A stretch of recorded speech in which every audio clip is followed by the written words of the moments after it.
আসসালামু আলাইকুম। আপনারা সবাই কেমন আছেন? আশা করি সবাই ভালো আছেন। আমিও ভালো আছি। কিন্তু দেশের পরিস্থিতি খুব খারাপ। বন্যায় ভয়াবহ বন্যা, চারিদিকে সবার মন খারাপ, আমাদেরও মন খারাপ। কিন্তু কি করব, সংসারে তো বেঁচে থাকতে হবে, সংসারের কাজ কাম করতে হবে। ছোট ছোট যা যা কাজ করেছি সেগুলো আপনাদের সাথে একটু শেয়ার করেছি। পাশাপাশি বৃষ্টির দিনে কি কি খানা খাইয়েছি সেগুলোও আপনাদের সাথে একটু শেয়ার করেছি। দেখেন দেশে কি দুর্যোগ লাগলো, দেশে কি আসলো, এগুলা একটার পর একটা ঝামেলা চলতেই আছে। জীবনও যেন অতিষ্ঠ হয়ে গেছে। এক তো বাচ্চারা ঘর থেকে বের হইতে পারছে না, আগেও বের হইতে পারে নাই, প্রথমে করোনা মহামারীর জন্য বের হইতে পারে নাই, এখন আবার আন্দোলনের জন্য বেরোইতে পারলো না, এখন আবার বৃষ্টি বাদল চারিদিকে এতই বৃষ্টি বাদল হচ্ছে, যার ফলে বাচ্চারা এখন আবারও ঘরে বন্দি। আসলে কি হচ্ছে দেশে বোঝা কঠিন।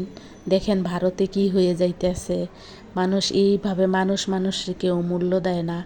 আসলে কখন কি হয় জানা যায় না। এই ঢাকা শহরে 4 দেওয়ালের ভিতরে এই ফ্ল্যাটে কি হয় ওই ফ্ল্যাটের মানুষ জানে না, ওই ফ্ল্যাটে কি হয় এই ফ্ল্যাটের মানুষ জানে না। একটু চিল্লাচিল্লি করলে মান সম্মান যায়, জোরে কথা বললে মান সম্মান যায়।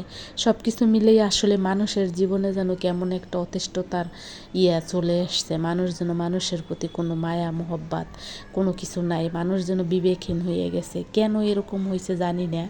কিন্তু আগে ছোটবেলায় দেখতাম কত আনন্দ উল্লাস, যদিও ওগুলা আসলে এখন বুঝি যে ওগুলা কোনো আনন্দ ছিল না, ওগুলো শুধু লোক দেখানো আনন্দ ছিল। যদি আনন্দই থাকতো তাহলে এখন বড়বেলায়ও আমাদের সাথে আনন্দই ভাগ করতো সবাই। সব কিছু মিলিয়ে দেখেন শেষে থাকতে একটু বৃষ্টি, আবারও একটু বৃষ্টি, কারণ অনেক দিন ধরেই তো বৃষ্টি হচ্ছে, কতদিন ধরে তো বৃষ্টি হচ্ছে। আর আপনারা তো জানেন এই ভিউ ছাড়া আর কি দেখাবো ঢাকা সিটিতে। ঢাকার বাহিরে মানে বাসার বাহিরে না বের হইলে তো আর কিছুই দেখাইতে পারবো না। এই তো লাইক, সবাই ভালো থাকবেন। যদি কারো ভালো লাগে তাহলে লাইক করবেন, শেয়ার করবেন, সাবস্ক্রাইব করবেন, পাশে থাকবেন।